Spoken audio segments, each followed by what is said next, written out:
Hello everybody, this is Hammer Striker here, and I've got a knife. It's actually a Benchmade Mini Griptillian. So it's a really small little pocket knife.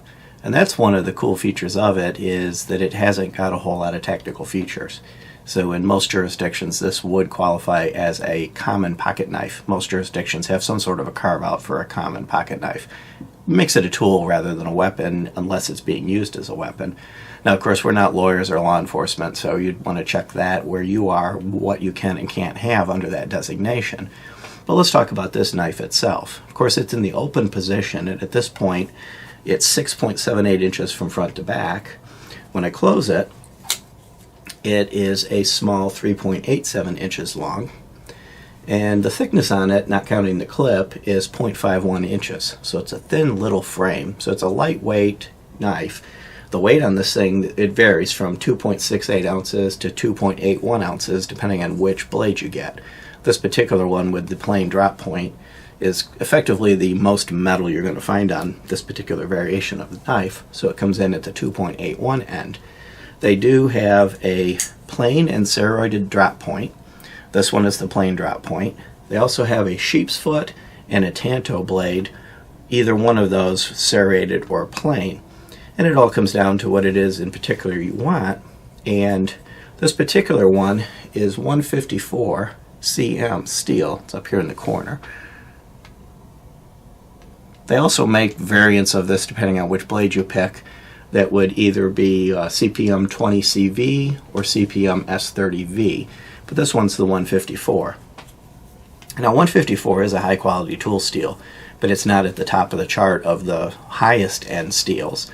And of course when you get into high end versus low end steel, and any of the tool steel, knife steel territory, there's trade-offs. You get higher end ones, they hold the edge longer, but they're harder to sharpen, so it's kind of a trade-off depending on what you want to do. This is kind of positioned as a very common utility knife, pocket knife.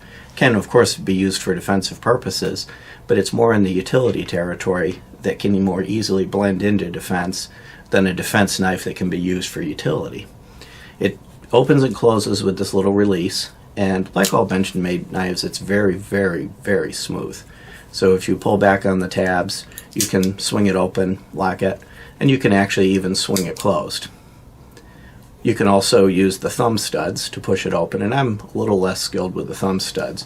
Trying to use the thumb studs and push it with a single finger doesn't work too well. At least with me, this knife is really, really small. But you also can pull it open in a very non-tactical way if you just want to open the knife to open up a package of coffee or something like that. The clip is reversible. It's on this side here. You can also reverse it there depending on which way you want to carry it. It does carry it point up, but the point is well recessed, so you're not going to get bit by the point, but it'll sit in your pocket this way with the point pointing up, and then you pull it out and do what you need to do with it. Like all Benchmades, the clips and all the gear on it are well made. Now I've had this one a while, so you'll see that there's a little bit of wear on the clip, because I've carried this on a daily basis for quite a long time now. The knife itself has held up very well, and the clip is holding up well, but you'll get a little bit of basically sanding on it as it rubs against various things you run into throughout the course of a day. These range in price MSRP between $115 and $195. This particular variant of it is a satin steel blade and a black grip.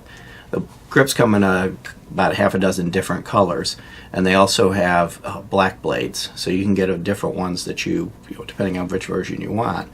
And of course you can find them less expensively than those MSRPs in general, but a lot of times Benchmade knives can be a little bit hard to find sometimes. They sell well, and they often sell faster than they can manufacture them. But when you talk about bang for the buck, if you're looking for a small utility knife and you're not looking for something overly tactical, at the price you can get these for the quality that's built into them, Benchmade makes excellent knives. I've got several different Benchmade knives, and they've always worked quite well. And with the variations of blade types that you can get on this, you can get one that does, has a blade that's set up to do basically what it is you're wanting to do with it, versus having to compromise.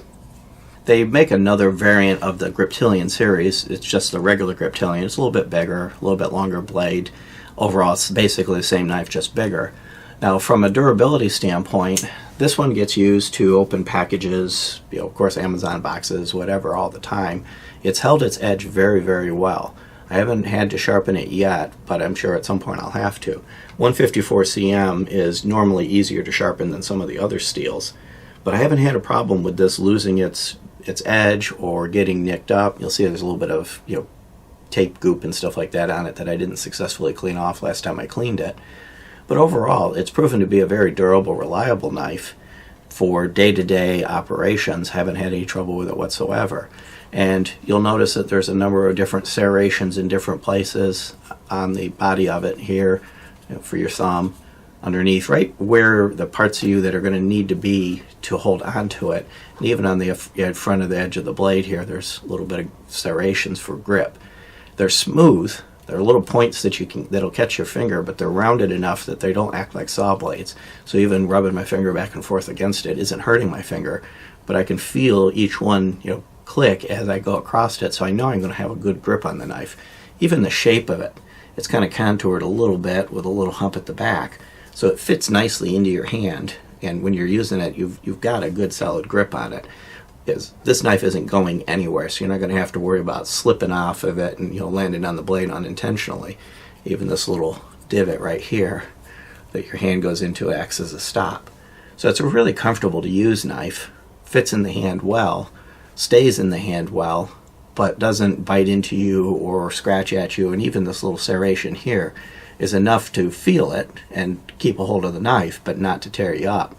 When this thing's folded up and in your pocket, the studs kind of go mostly flush with it. You'll see they're mostly flush or a little bit recessed, so that it doesn't have anything sticking out to chafe your pants. And it's even got a metal liner. You'll see it in there. It's kind of a little bit hard to see. There's a little bit metal liner in there. So the grip is on top of a metal liner. It's going to make the knife more durable. It's going to avoid any kind of chafing of the blade, and it's going to make it where you're not going to easily squish the frame of it or the grip of it while you're using it. If you grab a hold of it, you're not going to have it bending and flexing in your hand. Overall, it's just a very well executed knife at a really reasonable price in a nice small package for that day-to-day EDC stick in your pocket and forget it's there kind of a carry. Past that, if you like our videos, please give us a thumbs up, share, subscribe, click that bell if you do. Please check us out on Facebook and Patreon. We're also now on Gunstreamer and Twitter. Thank you.